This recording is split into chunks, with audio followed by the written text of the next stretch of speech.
போற ஒர்க்ஸ் ஈஸ்வரி எந்த ஆஸ்பத்திரிக்கு போயிருக்கா? எப்பவும் போற ஹாஸ்பிட்டல் தான் மாமா. இது நம்ம காப்பியா? காப்பி தான். தம்பி ஜூஸ் கொள்ளலாமா? எடுத்து போ.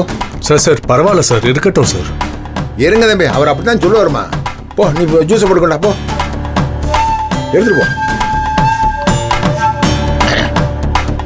சார் இப்போ நம்ம பேச போகிறது திறப்பு விழாவை பெரிய லெவலில் பண்ணுறதுக்கு தான். நம்ம பிளான் பண்ண மாதிரி every thing is set sir. அதில் எந்த குறையும் வராது, வந்துடவும் கூடாது. ஓப்பனாக சொல்லணுன்னா இப்போவும் என் மனசில் கொஞ்சம் லேசாக ஒரு பதட்டம் இருக்குதா சார் செய்யுது. பதட்டமா? என்ன பதட்டம்? இந்த ஃபங்க்ஷனில் எந்த ஒரு தடையும் வந்துடக்கூடாதுன்ற பதட்டம் தான் சார். இது என்ன தம்பி சொல்றீங்க? தடையா? யாரு தம்பி தடை பண்ண போறது? எப்படி தடை பண்ணுங்க? தடைனா டைரெக்டாக மோதுறதுன்னு இல்லை சார், இன்டைரக்டாக யாராவது ஏதாச்சும் பண்ணுவாங்களோன்னு ஒரு டென்ஷன் சார். இல்லை, எனக்கு ஒன்றும் புரியலையே. எவ்வளோ பெரிய ஆள் நீங்கள் இருக்கீங்க, இதோ அதை தாண்டி எங்கள் அண்ணன் இருக்காங்க. இதுக்கு மேலே என்ன சார் டென்ஷன் நமக்கு? கதிர், நான் சொல்கிறது உங்களுக்கு புரியலன்னு நினைக்கிறேன்.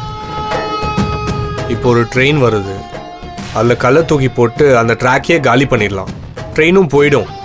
அதே மாதிரி தடை ஏற்படுறதுக்கு நிறைய விஷயம் இருக்குது. அது நம்ம கண்ணுக்கு தெரியாதவங்க கூட செய்யலாம். எதுக்கும் நம்ம கொஞ்சம் ஜாக்கிரதையாகவே இருக்கணும் சார். எல்லாம் ஒரு சந்தேகம் தான். அஃப்கோர்ஸ் நான் இப்படி தான் நடக்கும்லாம் சொல்லலை. இதெல்லாம் என் மைண்டில் இருக்கிற ஒரு சின்ன பயம். அட்லீஸ்ட் நான் கொஞ்சம் ஓப்பனாக உங்ககிட்டலாம் ஷேர் பண்ணிக்கிட்டா எனக்கு கொஞ்சம் ரிலீஃபாக இருக்கும்னு நினச்சேன். தம்பி பார்த்துக்கலாம் தம்பி. மேலே இருக்காங்களே ஒரு பெண் மகாத்மா, அவங்கள தான் சொல்கிறீங்கன்னு நினைக்கிறேன். புரியுது. ஆனாலும் தம்பி, அது ஒரு நாதியத்தை அனாத சும்மா இங்கே வந்து பந்தா பண்ணிட்டு அலையுது. அவளுக்கு தோதா எங்கள் கூட பிறந்திருக்கான்ல ஒரு கொடுக்கு சக்திங்கிறவைய, அவன் எங்கள் அம்மா எல்லாம் சேர்ந்துக்கிட்டு அலையுதுங்க. அவளுக்கு அப்பன் ஆத்தா மாமே மச்சான் அத்தனை பேர் இருக்காங்க, ஒரு பட்டாளமே இருக்கு. ஆனால் ஒரு பிள்ளை இங்கே வந்து எட்டி பார்க்காது, இங்கே வரவும் மாட்டாங்க. அப்படிப்பட்ட ஜென்மம் தம்பி அது. அனாத பிள்ளை.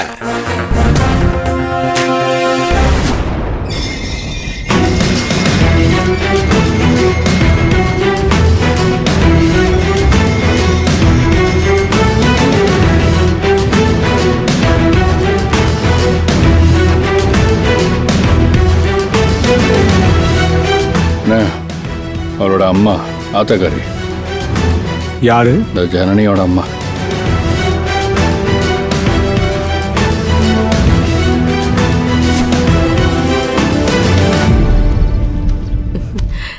ஜனனிமா, ஜனனிமா.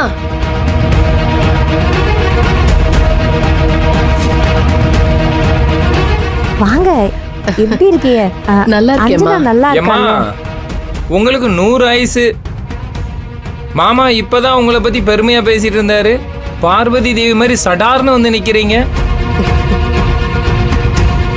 சார், இவங்க தான் ஜனனியோட அம்மா. கதிர் சொன்னாரு. ரேணுகா நல்லா இருக்காங்களாமா?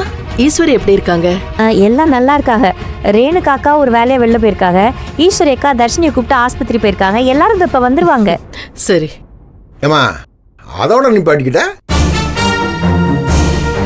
ஈஸ்வரி எதுக்காக தர்ஷினி ஆஸ்பத்திரி கூட்டிட்டு போயிருக்கான்னு சொல்லு, விளக்கமா சொல்லுமா. அப்பதானே பெத்த வயிறு குளிர்ந்து போகும். உண்மையை சொல்லுமா.